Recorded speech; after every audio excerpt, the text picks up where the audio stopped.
아까 기도 중에도 좀 언급하셨는데 우리나라 이제 바이든 대통령이 와 있습니다. 한국과 미국 대통령이 정상회담을 했는데 뭐 제일 빨리 했다고 하는 것에 의미를 두고 있지만 뭐 가장 빨리 한 것은 뭐 타이밍이 잘 맞아서 그런 것이 아닌가 싶고요. 그것보다는 미국의 바이든 대통령이 방문하자마자 제일 먼저 찾아간 것이 평택에 있는 삼성전자 공장이었습니다. 미국은 반도체 설계 분야에서 세계 최고입니다. 가장 앞서가는 미국인데 그들은 반도체를 만드는 것은 하지 못해요. 뭐 하긴 하지만 크지 않습니다. 마이크론이라고 회사가 세계에서 한 4위쯤 되는데 만들지는 않는 반도체 강국인데 우리나라가 전 세계 반도체의 70%를 만들어서 공급을 하고 있습니다. 그렇기 때문에 여기에서 삼성전자가 아직 세상에 발표한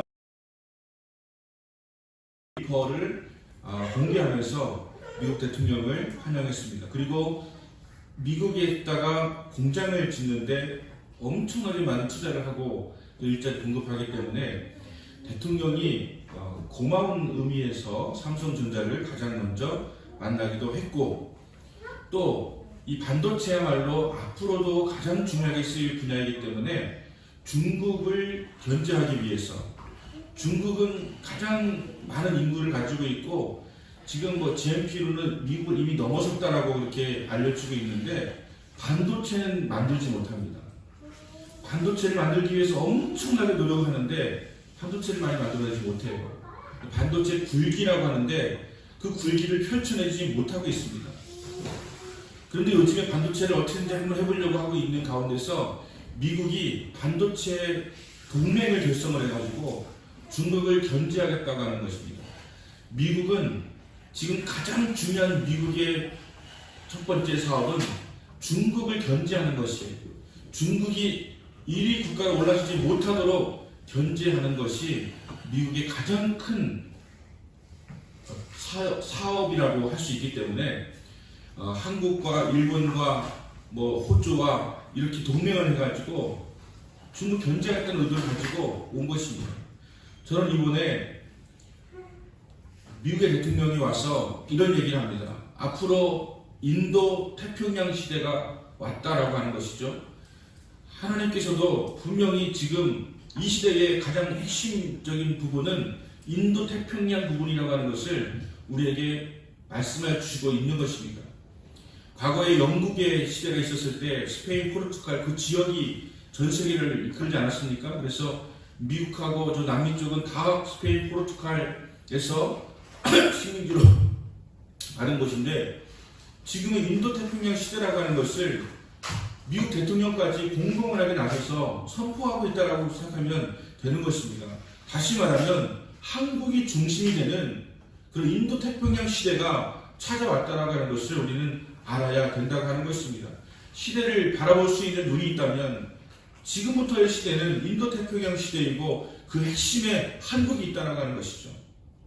그래서 오늘은 아마도 현대자동차를 만날 것인데 현대자동차는 조지아주에 뭐 3조를 투자한다고 하는 것도 있지만 앞으로 전기차 시대가 열릴 때 가장 강하게 올라올 수 있는 회사가 현대자동차, 기아자동차입니다.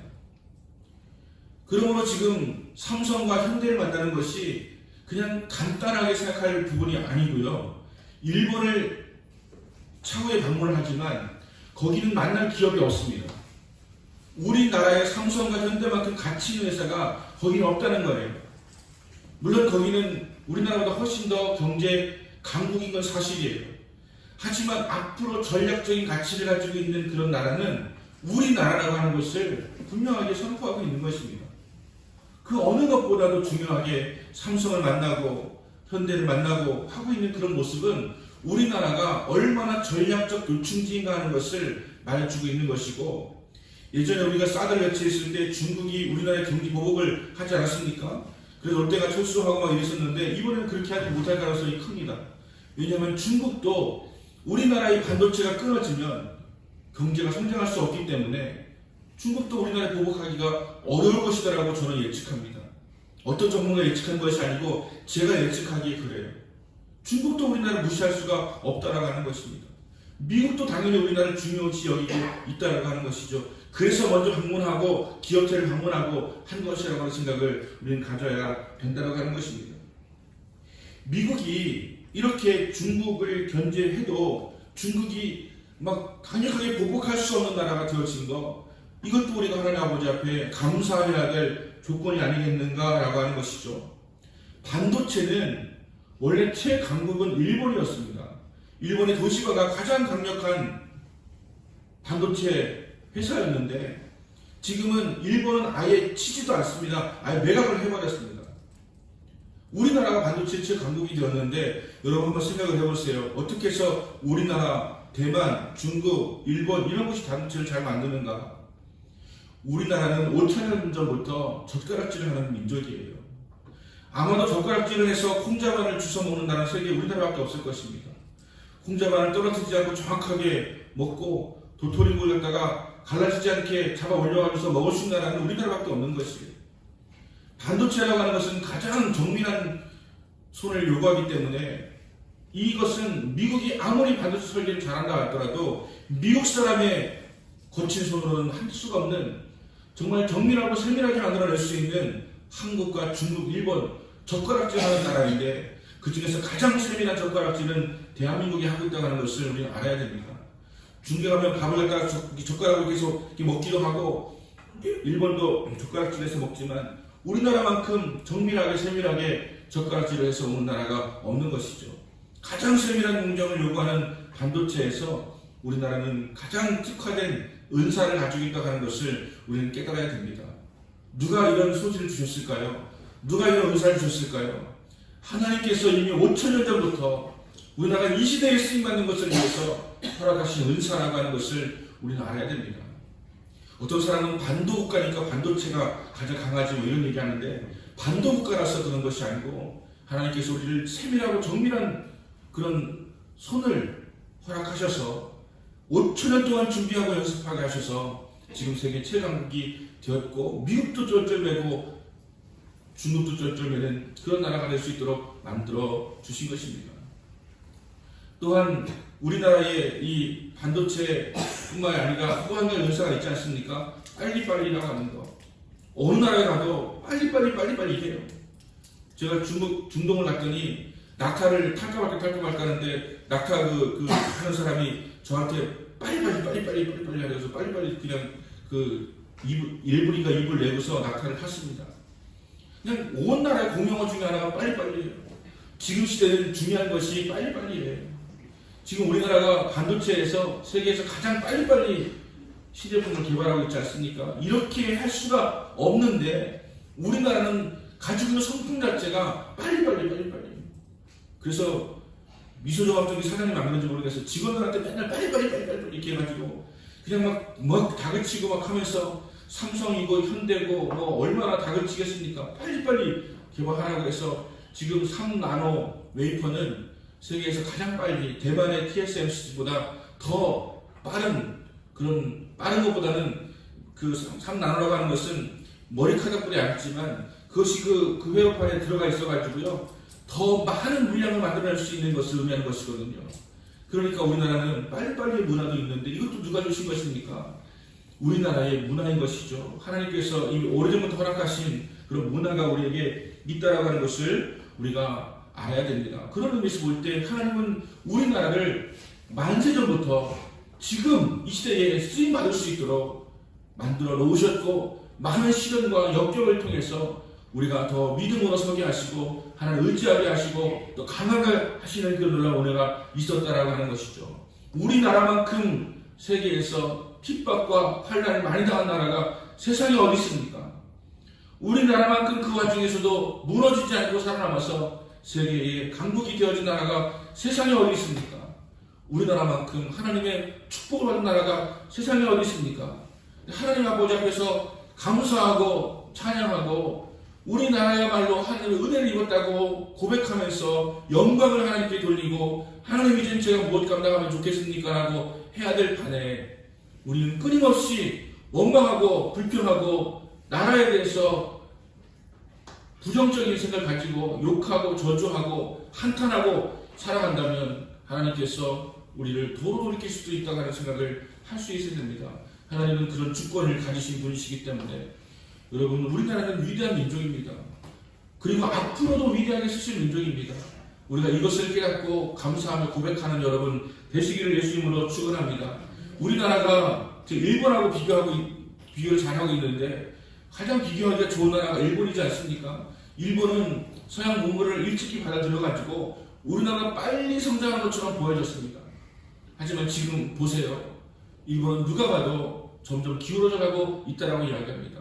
많은 미국의 전문가들, 투자가들 이야기합니다. 일본은 더 이상 투자할 가치가 없다라고 이야기합니다. 투자할 가치가 있다면 한국이고, 특히 통일된 한국은 무한한 잠재를 가지고 있는 투자 가치가 있는 곳이다라고 이야기를 하고 있는 것입니다. 우리나라는 무한한 잠재를 가지고 있는 너무나 귀하고 너무나 축복된, 너무나 은혜가 있는 그 나라라고 하는 사실을 우리가 깨달아야 됩니다. 지금 아노노믹스라고 하는 것으로 해서 이 아베노믹스라고 해서 아베가 그냥 계속해서 돈을 찍어내고, 그래서 일본의 그 엔화 가치를 떨어뜨려 가지고 수출 경쟁력을 키워 가지고 지금까지 지금 왔는데, 이게 지금 사기라고 하는 이야기가 나오고 있습니다. 이렇게 한 일본의 경제는 지금 완전히 지금 그 경쟁력을 잃어버리기 시작했다고 하는 그런 이야기가 들려오고 있습니다. 자동차는 한국이 앞서갈 것이고, 반도체는 끊임없이 한국이 강국으로 유지가 될 것이고, 앞으로 한국의 잠재력은 무궁무진한데 일본은 지금 점점 내려앉고 있다고 하는 이야기합니다. 우리가 정부를 막 부정적으로 이야기하고 이게 경제냐라고 이야기했지만 일본은 이번에 마이너스예요. 마이너스를 기록한 경제 성장률을 기록했습니다. 그래도 우리나라는 2% 정도 성장하고 있는데 거기는 마이너스를 기록했다고 하는 생각을 가지게 되어지면 얼마나 허약한 체질 가운데 있는가 하는 것을 알게 되었습니다. 제가 여러분 말씀드리고 싶은 것은 하나님께서 우리나라에게 복 주시고 은혜 주시고 은사 주시고 말세전부터 택하신 것에 대해서 인정하고 감사하라고 하는 것을 말씀드리는 것입니다. 우리나라만큼 이렇게 하나님의 복을 받는 나라가 세상에 어디 있는지 찾아볼 수가 없다고 하는 생각을 꼭 가지셔야 됩니다. 얼만큼 주셔야 만족하겠습니까? 얼만큼 채우셔야 여러분 감사하겠습니까? 얼만큼 하나님께서 여러분 낫게 해주셔야 정말 하나님께 돌아오시겠습니까? 우리는 하나님께 감사하고 영광 돌려드리고 더 예배하고 더 찬양하고 더 주님을 높여드리며 살아가야 되는데, 아직도 무슨 하나도 응답되지 않은 것 모양으로 자꾸 원망하고 불평하면서 살아간다면 하나님께서 결국 기뻐하지 않을 것이다라고 하는 것이죠. 성경적으로 살아가야 되는 것을 말씀해 주시는데, 오늘 본문에 두 가문에 대한 이야기가 나오지 않습니까? 다윗의 집은 점점 강하여져 가고 사울의 집은 점점 약하여 가니라. 비교할 수 있는 것이 있습니다. 다윗의 집, 우리 대한민국에 생각할 수가 있고, 사울의 집, 북한에 생각할 수도 있습니다. 다윗의 집, 한국에 생각할 수도 있고, 사울의 집, 일본에 생각할 수도 있습니다. 그리고 중요한 것은 어디에다가 비교해도 대한민국은 점점 강하여져 가고 있다라고 하는 것이죠. 북한과 남한 어느 곳이 더 잘 살았습니까? 60년대 중반 후반까지는 북한이 더 잘 살았습니다. 몇 배를 더 잘 살았습니다. 일본이 대륙으로 진출하기 위해서 북한 쪽에다 댐도 많이 건설하고 철도도 많이 건설하고 해가지고 북한 쪽에 산업이 훨씬 더 발달되어 있었고, 거기 자원도 있었기 때문에 발달되어 있었고, 중국까지도 북한이 먹여 살릴 정도로 중국이 흉년이 들어가지고 곡식을 구하지 못하고 있을 때 북한에서 지원받아가지고 어려운 고비를 넘겨가지고 중국이 북한하고 같이 혈맹의 관계를 맺을 때도 그때의 그 도움을 기억하면서 맺은 거라고 하는 것 아니겠습니까? 근데 지금 보세요. 어디가 더 잘 나가고 있습니까? 적어도 10배는 더 남한이 잘 살고 있는 이런 상황을 보게 되어질 때 이것만으로도 우리가 감사하며 찬양해야 될 것이 아니겠는가라고 하는 것이죠. 일본도 지금 잘 살고 있지만 일본보다도 더 잠재력 있고 앞으로 가능성 있는 나라는 대한민국이라고 하는 것입니다.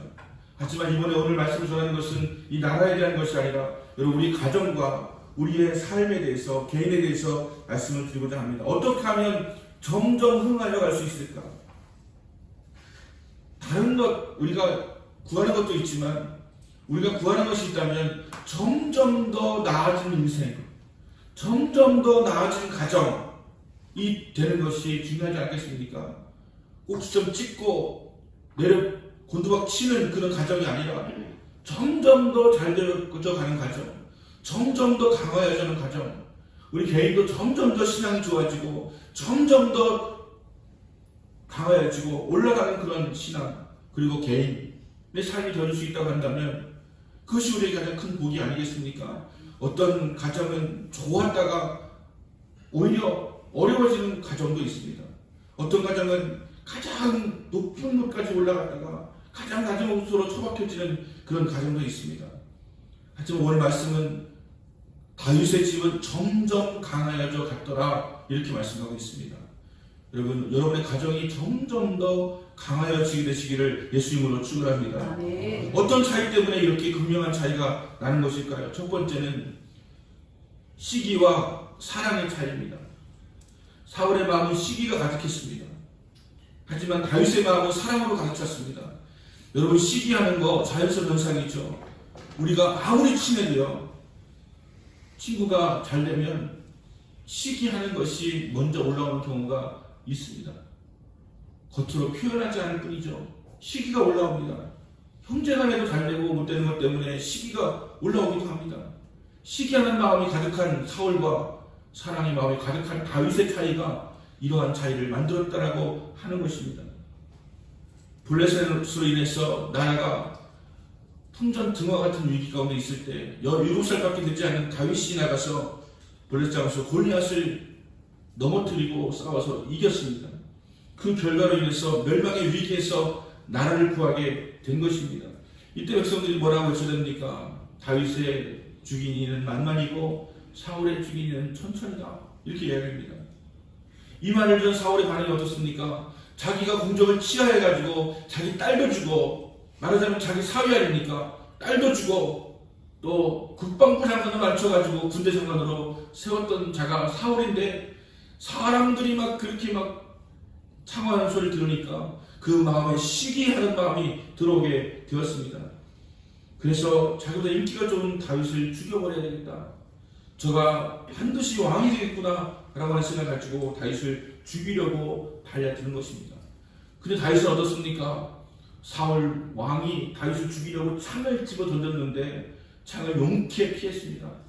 여러분, 다윗의 창을 피하는 것이 얼마나 대단한 것인지 아십니까? 가까운 곳에서 이 사울 왕이 창을 집어 던졌는데 그걸 피했어요. 얼마나 날렵하고 얼마나 용맹하고 얼마나 싸움에 능한지 하는 것을 알 수 있는 장면 아닙니까? 그걸 피해가지고 도망을 갑니다. 그때부터 사울 왕 앞에 나타나지 않고 도망을 다니는 거예요. 달려붙어 있는 그런 그 사람들이 400명이 넘게 자기를 따르고 있는데도 도망을 다니는 거예요. 다윗이 사울보다 싸움을 못해가 도망가는 것이 아닙니다. 우리는 도망을 다니니까 죽고 싶지 않아가지고 도망가는가 보다 라고 생각하지만 그렇지 않아요. 다윗은 골리앗을 죽인 사람이에요. 다윗 앞에 사울 왕도 골리앗 앞에서 덜덜 떠는 모습을 보였지 않습니까? 그런 다윗이 사울이 뭐가 그렇게 겁이 나겠습니까? 집어던진 창, 벽에 꽂혀있는 창 뽑아가지고 도로 집어 던져도 얼마든지 사울을 죽일 수 있고요. 중요한 것이 또 민심 아닙니까? 민심이 천천이고 만만이라고 하는 것은 그냥 천하고 만만 비교도 10배지만 천천만만 곱하기로 하는 것이기 때문에 적어도 100배나 차이 나는 민심인 거예요. 모든 백성들이 지금 다윗을 지지하기 때문에 다윗이 쿠데타를 일으켜도 전부 다 다윗을 따를 것입니다. 뭐가 부족해서 지금 도망을 다니고 있는 것입니까? 가장 중요한 것은 하나님이 어느 편이냐고 하는 것인데 하나님이 사울왕의 마음이 떠나셔서 다윗을 이미 세우신 것 아닙니까? 오래전부터 다윗을 세우신 것이 하나님이시고 다윗 편이세요.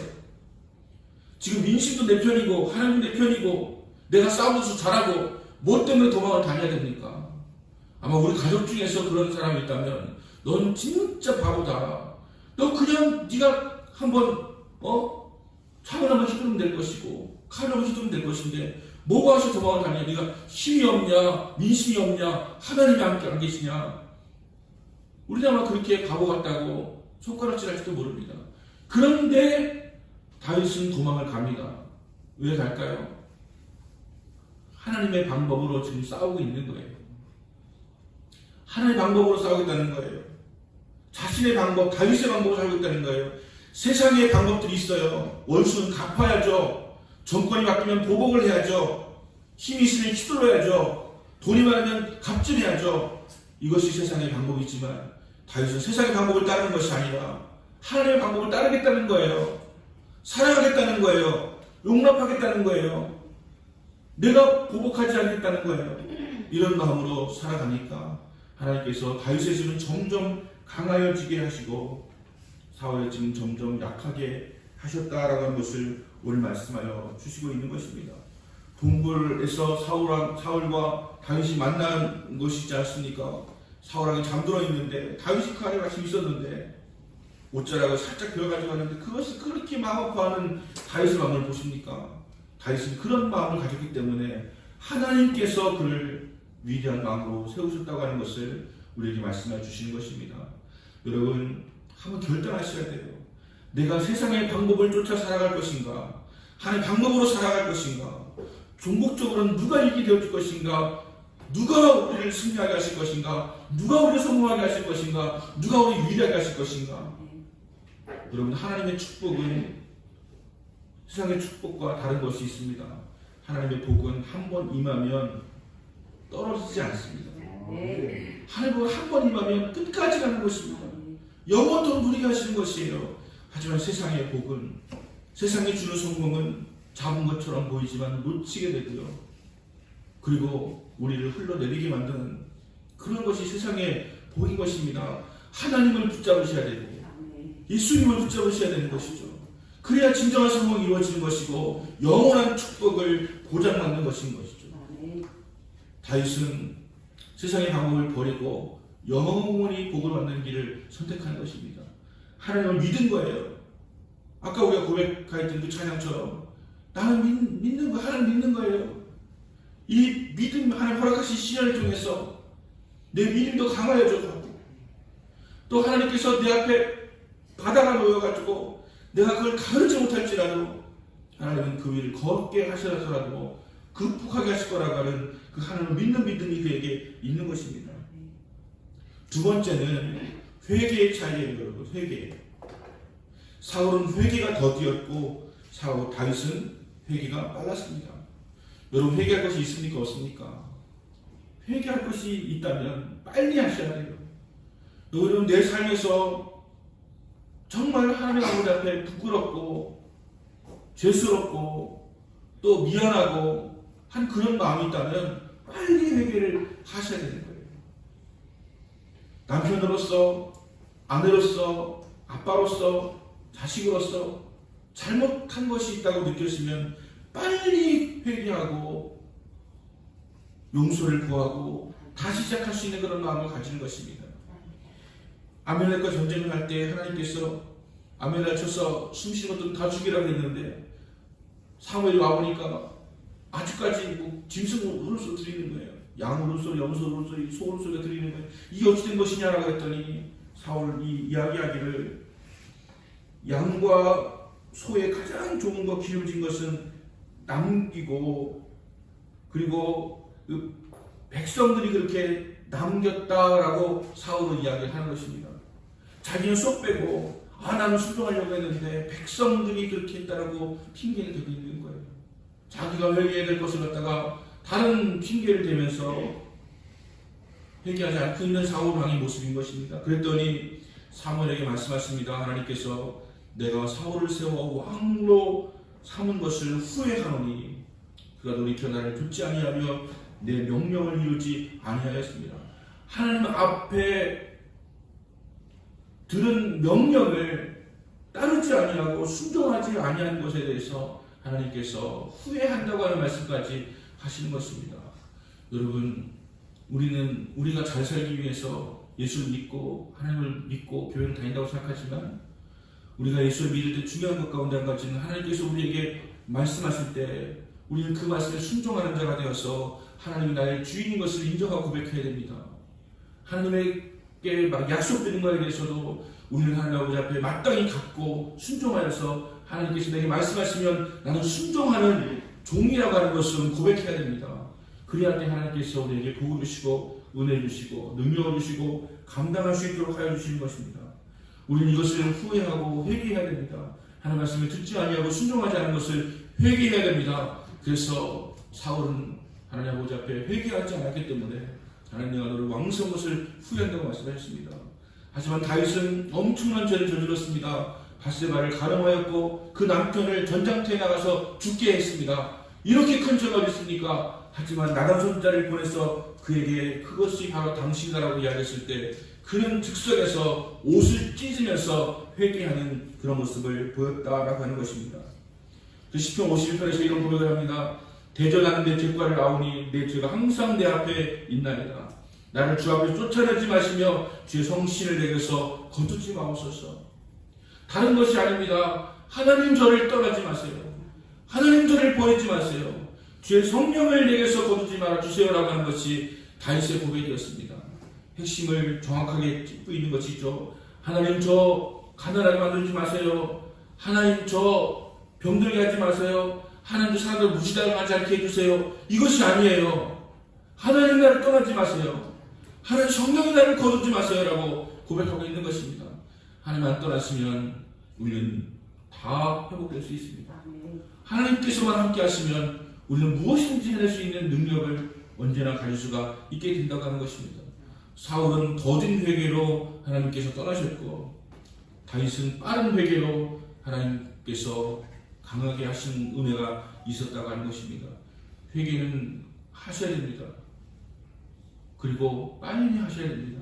오늘 당장 회개하시고 회개한다고 하는 것은 그냥 말로 내가 이전에 잘못 살았다, 내가 잘못했다라고 하는 것이 아니라 다시는 그렇게 살지 않기로 결정하고 다시 그렇게 살지 않기로 결심하고 살아가는 것, 이것이 회개가 되어지는 것입니다.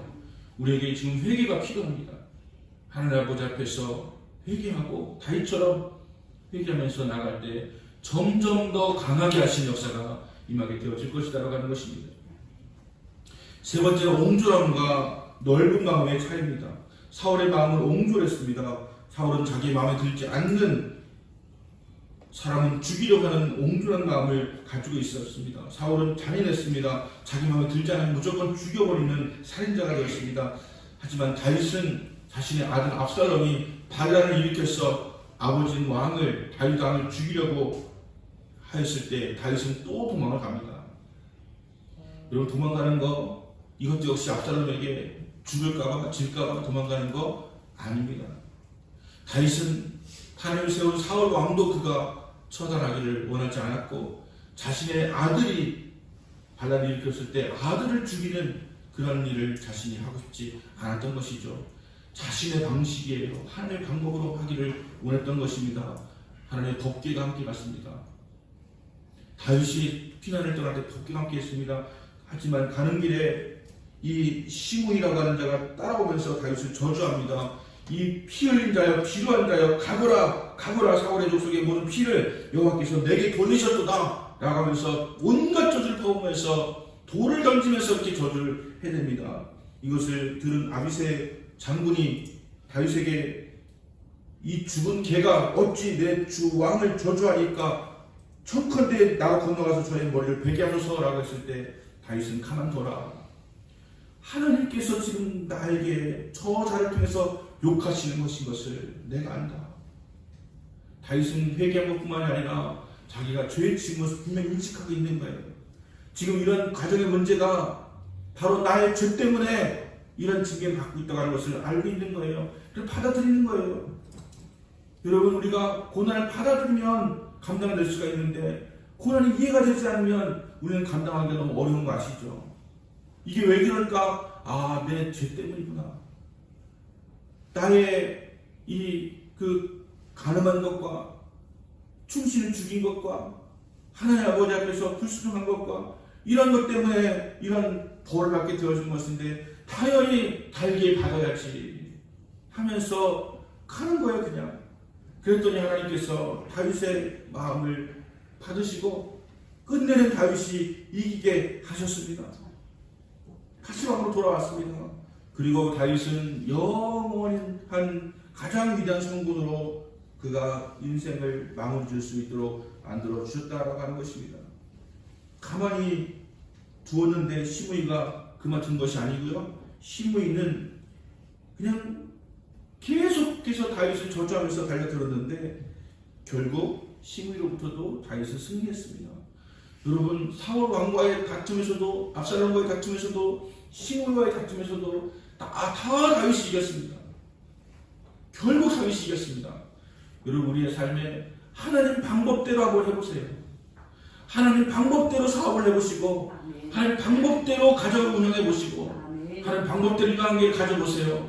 하나님 주신 방법대로 예배를 드리시고 신앙을 가져보세요. 그리고도 하나님께서 우리를 축복하지 않으시는가 한번 시험을 보세요. 하나님 여러분의 영원한 축복을 허락해 주실 줄로 믿습니다. 이게 믿음이에요.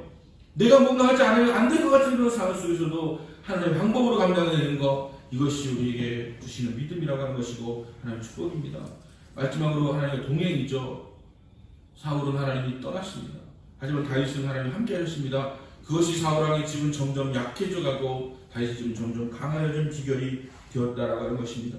사무엘상 18절 12절에서 여호와께서 사울을 떠나 다윗과 함께 계심으로 사울이 그를 두려워한지라. 하나님 함께 하시는 거예요. 하나님 함께하는 가정은 누구도 흔들 수 없습니다. 누구도 건들 수가 없습니다. 하나님 함께하는 가정이 되시기 바랍니다. 하나님 함께하는 인생이 되시길 바랍니다.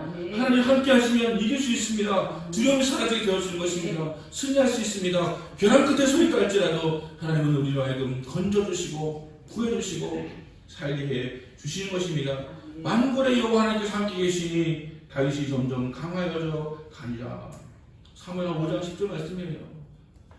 네가 어딜 가든지 내가 너와 함께 있어 네 모든 대적을 네 앞에서 멸하였은즉 세상에서 존귀한 자 이름같이 내 이름을 존귀케 만들어 주리라. 하나님께 다윗에게 하신 말씀이세요. 사무엘하 10장 9절 말씀이세요. 하나님 함께하는 집은 강하여져 갑니다. 축복이 할 수밖에 없습니다. 하나님 복의 근원이시기 때문입니다. 여러분, 지금 당장의 고난, 지금 당장의 어려움 가운데서 세상과 타협하지 말고 끝까지 하나님 붙드시고 승리하실 여러분 되시기를 예수 이름으로 축원합니다. 하나님이 여러분과 함께 하시기를 축원합니다. 또 중요한 것은 여러분이 하나님 편이 되신 것도 중요한 것이죠. 여러분 하나님 편이 되셔야 됩니다. 그래서 하나님 편에 서서 날마다 가까이 가세요. 제가 단순한 것만 말씀드리지 않습니까? 여러분 점점 더 바빠지더라도 하나님과의 시간을 줄이지는 마세요. 하나님과의 시간을 줄이지 마셔야 됩니다. 여러분 지금도 엄청 많이 하는 거 아니잖아요. 그렇죠? 여러분 기도 하루 2시간만 하세요. 너무 많이 하지 마시고. 말씀도 그냥 한 석장만 읽으세요. 너무 많이 읽지 않아도 괜찮아요. 그런데 중요한 것은 줄이지만 마세요. 여러분 사업이 너무 잘 돼가지고 하나님의 시간과 하나님의 일을 줄이기 위해서 살아간다면 하나님이 후회하실 거예요. 하나님이 원하시는 것은 하나님 함께하는 것입니다. 하나님과 동행하시는 것입니다. 하나님 예배하는 것입니다. 여러분 하나님 점점 강하여져 가는 인생으로 가정으로 사랑하는 여러분 되시기 바랍니다. 우리 민족도 하나님께서 점점 강하게 하고 있다는 것에 대해서 감사하세요. 자꾸 뭐 욕하고 부정적인 원망하면 정말 부정 타가지고 안 됩니다. 정말 여러분 하나님 감사하세요. 저는 그냥 제 강점이 좀 시대를 그런 좀 크게 보는 것을 예전부터 이렇게 주신 것이 있어가지고 보면은 하나님 우리 민족을 그냥 큰 그림으로 볼 때 너무 귀하게 쓰시고자 우리를 훈련시켜 오셨고 지금 이 시대에 가장 적합한 나라 그 인도 태평양 시대가 열려가지고 우리나라가 세계 중심이 되는 그때에 우리가 지금 여기 살고 있다는 거예요. 이게 얼마나 감사한 일입니까? 여러분 주님 감사하시고 좀 동행하시고 또 주님의 축복 누리시기 여러분 되시기 바랍니다. 우리 합심으로 기도하겠습니다.